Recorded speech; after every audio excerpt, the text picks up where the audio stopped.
PM Narendra Modi और गृहमंत्री अमित शाह की गृहराज गुजरात में 4 राज्यसभा सीटों पर 5 प्रत्याशी किस्मत आजमा रहे हैं। बीजेपी की ओर से अभय भारद्वाज और रमीलाबेन बारा के साथ तीसरे कैंडिडेट के तौर पर नरहरि अमीन मैदान में हैं, जबकि कांग्रेस में शक्ति सिंह गोहिल और भरत सिंह सोलंकी के साथ दांव पर लगी है। गुजरात में राज्यसभा के सीटों के जीतने के लिए 35 वोटों की जरूरत है। बीजेपी के पास 103 विधायक हैं, जबकि कांग्रेस के पास 65 विधायक बचे हैं।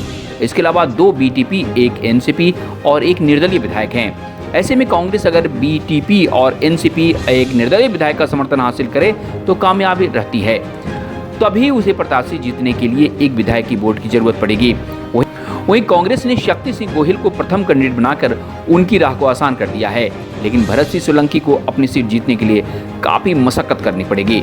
चलिए हम चलते हैं झारखंड की ओर। झारखंड में 2 राज्यसभा सीटों पर 3 उम्मीदवार मैदान में हैं। जेएम में शिबू सोरेन बीजेपी से, झारखंड के प्रदेश अध्यक्ष दीपक प्रकाश तो कांग्रेस से सहजादा अनवर किस्मत आजमा रहे हैं। विधायकों के आंकड़ों के हिसाब से जेएम के शिबू सोरेन की एक सीट पक्की है, तो दूसरी सीट के लिए कांग्रेस और बीजेपी के बीच सहमत का खेल जारी है। दोनों पार्टियों आजसू और अन्य विधायकों को साधने में जुटी है। झारखंड में राज्यसभा की एक सीट के लिए 27 वोट चाहिए। बीजेपी के 25 विधायक हैं। बाबूलाल मरांडी के बीजेपी में शामिल होने और सरयू राय के समर्थन से यह आंकड़ा 27 पहुंचता है, लेकिन बीजेपी विधायक डुल्लू महतो को कोर्ट से जमानत नहीं मिल सकी है, जिसके चलते 26 पर ही आंकड़ा अटक गया है। वहीं राजेंद्र सिंह के निधन और प्रदीप यादव, बंधु तिर्की के शामिल होने के बाद कांग्रेस का आंकड़ा फिलहाल 17 पहुंचता है। जेएमएम के 2 अतिरिक्त वोट आरजेडी, एनसीपी, माले और निर्दलीय के एक विधायक को भी कांग्रेस को खुली समर्थन मिला है। इस तरह से कांग्रेस का 23 पर पहुंचता है। ऐसे में आजसू से हेमंत सोरेन ने समर्थन मांगा है। अगर वो तैयार हो जाते हैं तो बीजेपी के लिए मुश्किलें यहाँ बढ़ जाएंगी।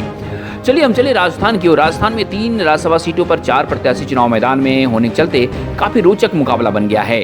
कांग्रेस की ओर से केसी वेणुगोपाल के अलावा दूसरे उम्मीदवार नीरज डांगी हैं। वहीं बीजेपी ने राजेंद्र गहलोत, ओंकार सिंह लखावत को मैदान में उतारा है। एक राज्यसभा सीट के लिए 51 प्रथम वरीयता वाले विधायकों को वोटों की आवश्यकता होती है। ऐसे में कांग्रेस की राह आसान लग रही है। हालांकि बीजेपी और कांग्रेस दोनों सतर्क है और अपने विधायकों को होटल में रोक रखा है, जिनसे किसी से संपर्क नहीं करने दिया जा रहा है।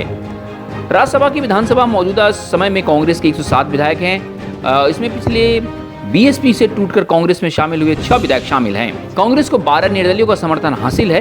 दूसरी ओर बीजेपी के 72 विधायक हैं और हनुमान बेनीवाला की पार्टी आरएलएसपी के 3 विधायकों का समर्थन मिलाकर यह आंकड़ा 75 पहुंचता है।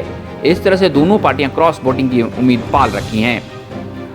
अब चले आंध्र प्रदेश की ओर। आंध्र प्रदेश में 4 राज्यसभा सीटों पर 5 प्रत्याशी मैदान में हैं। वाईएसआर कांग्रेस की ओर से पिल्ली सुभाष चंद्र बोस, मोपीदेव वेंकटरा रमणास अल्ला, अयोध्या रमा रेड्डी और परिमल नवानी मैदान में हैं। जगन मोहन रेड्डी ने उद्योगपति मुकेश अंबानी के अनुरोध पर टिकट दिया है।